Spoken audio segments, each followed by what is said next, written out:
Hi, my name is Dr. Catherine Hughes from Crime Psych. I'm a criminal psychologist and I have done a number of these psychological analysis videos before where I draw on research finding to give an informed opinion of what an offender's behaviour can reveal about their psychology.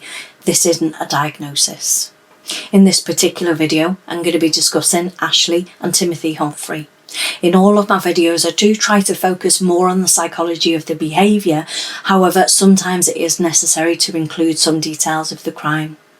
This video contains some details of abuse, stalking, manipulation and murder. Many thanks to Global on YouTube who suggested this case for an analysis.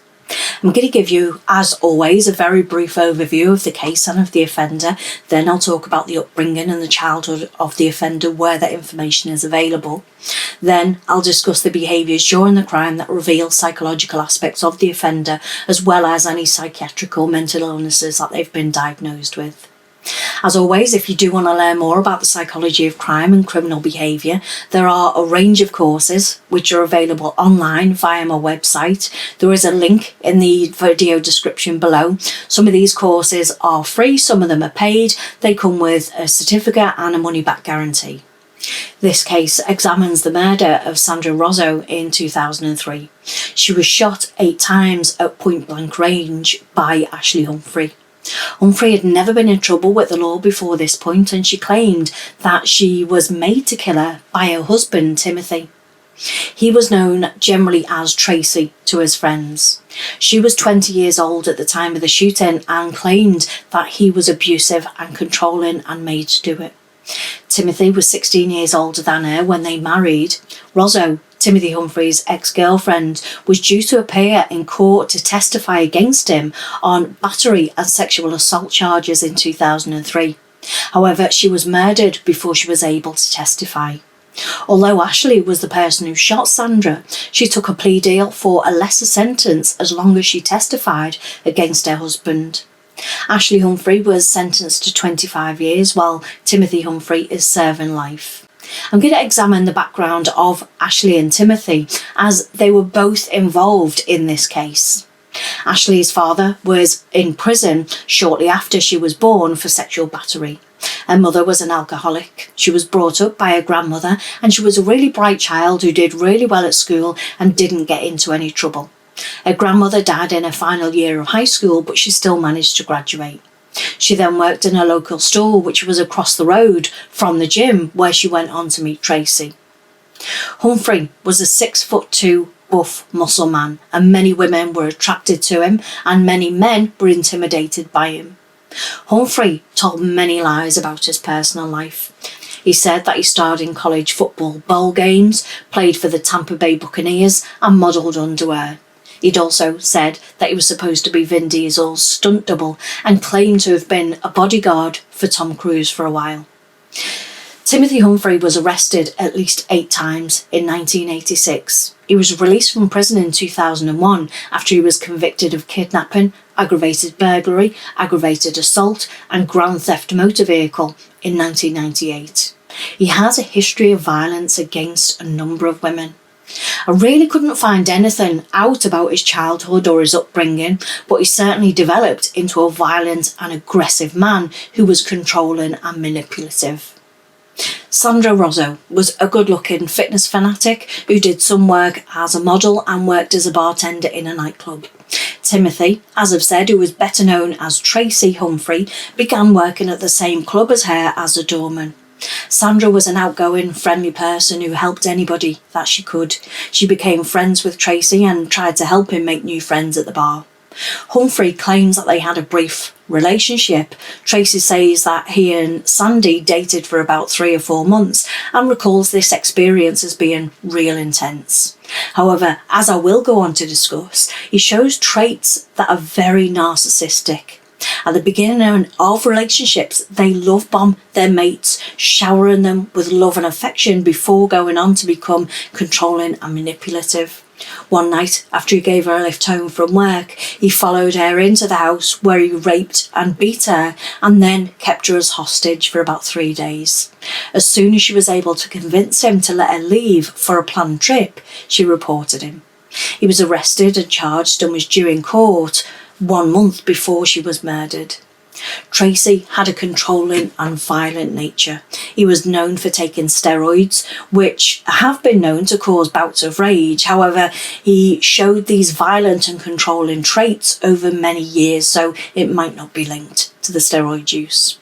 He met Ashley when she came across to the gym that he was working in for an induction. They also had a very intense relationship. Again, this was the love bombing phase of narcissists. Ashley fell head over heels in love with him and believed all of the lies that he fed her. Ashley hadn't had a great deal of stability while she was growing up, and it's likely that she subconsciously saw this older man as a father figure and a protector who put her above everything else.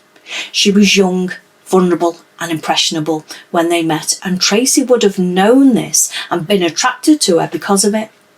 He'd already committed the crime on Sandra, and he knew that his day in court was coming up when they met. Tracy had already been very vocal about the fact that he never wanted to go back to prison again, and he'd do anything to prevent it.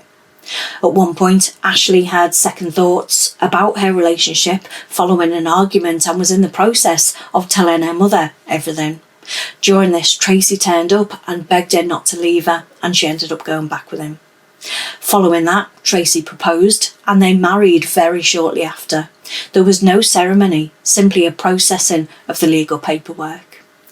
During this first part of their relationship, Ashley says that he would do things such as pick out her clothes, which she saw as love but was actually part of his coercive control. He would have told her that he loved her so much and that he never wanted to lose her. He would have also said how much he never wanted to go back to prison. It's reported that they even considered a suicide pact to prevent him going to prison. We now know that it was her who said, what if she, meaning Sandra, wasn't to show up in court? Ashley was young. She didn't have much experience in dating. Therefore, she wouldn't have spotted the coercive controlling tactics and the manipulation that was encased in this love bombing. She loved him and she wanted to protect him, whatever the cost. A few weeks before Sandra was killed, Ashley had made a failed attempt at shooting her. She was sat in her car with a rifle and sight on her. The rifle was put down the leg of a pair of jeans so that it wouldn't be seen. However, she didn't realise that the actual barrel of the gun was in line with her wing mirror, which obviously exploded then when she shot. A few weeks later, Ashley followed her in her car when Sandra left work.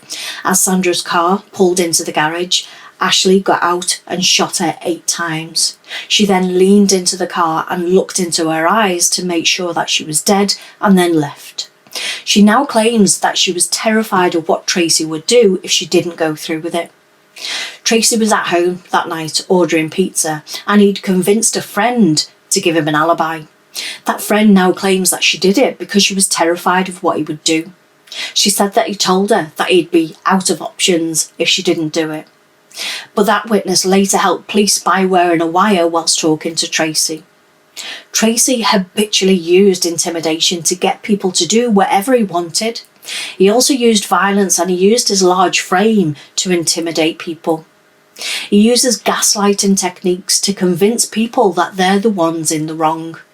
When things don't go his way, he manipulates or he uses violence to change it.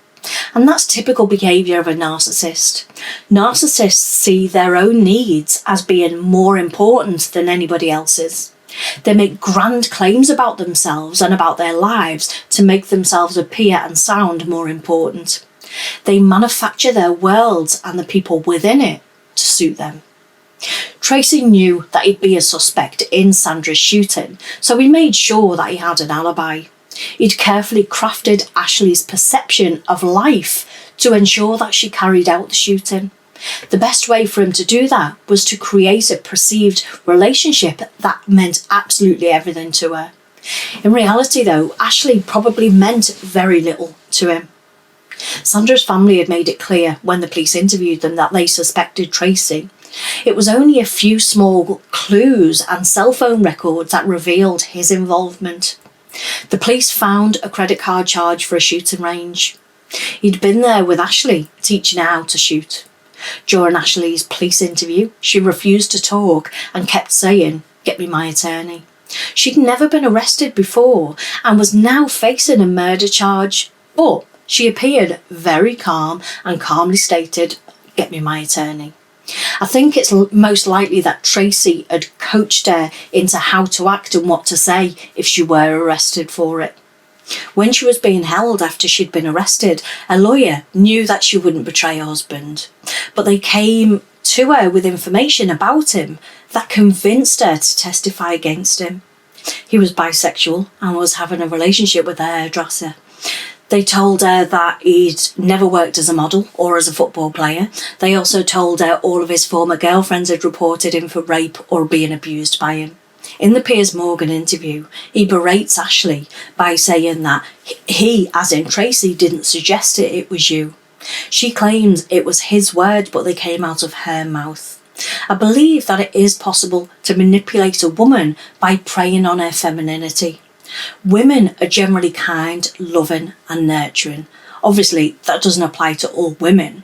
So he might not have said that you should kill her, but he may have said things like, "If I go to prison, that's it for us. I love you so much and can't bear to be without you." So in this way, he's forming her nurturing and protecting ways to work for him.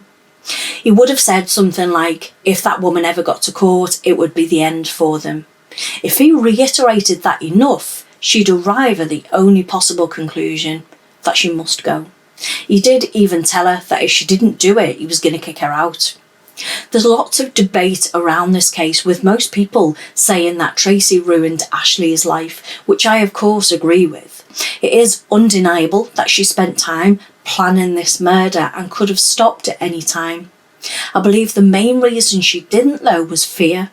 Fear of losing the man that she loved and fear of his response if she didn't go through with shooting her. There was a period of time that she spent watching Sandra and planning. She made a failed attempt of shooting her with a rifle first. She said that the rifle had been down the leg of a pair of jeans, so it wasn't seen.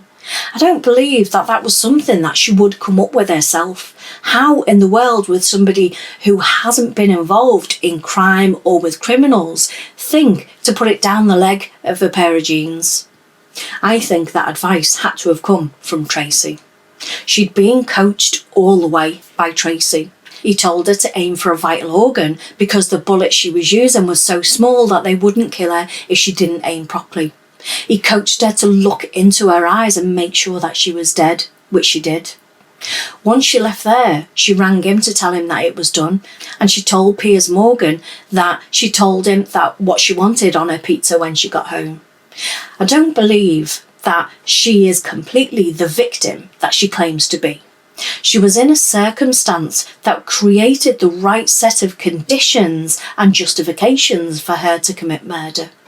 I simply don't believe that it's possible for a person with normal levels of empathy to shoot in cold blood and remain calm following it, and as well during that police interview.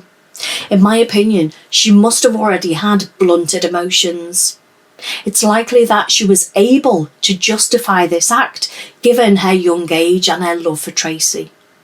Rapists, murderers, abusers and so on usually believe that their behaviours are justified to them. I've yet to meet a murderer who says that I did it for no particular reason or simply because they felt like it. But the first question that we ask in crimes such as these is simply why? The usual type of answers are, I raped her because the bitch rejected me. I murdered him because he disrespected me. I hit her because she made me so frustrated. Many sources have suggested that Ashley was a complete victim of Tracy, and to some degree she was. Tracy is a controlling narcissist who's been violent in most, if not all, relationships. He clearly doesn't value women in general, and he's at ease breaking the law and manipulating people to get whatever he wants. I do hope that you've enjoyed this analysis, but more importantly, I hope that you've learned something new from it. Thanks for watching though. Bye for now.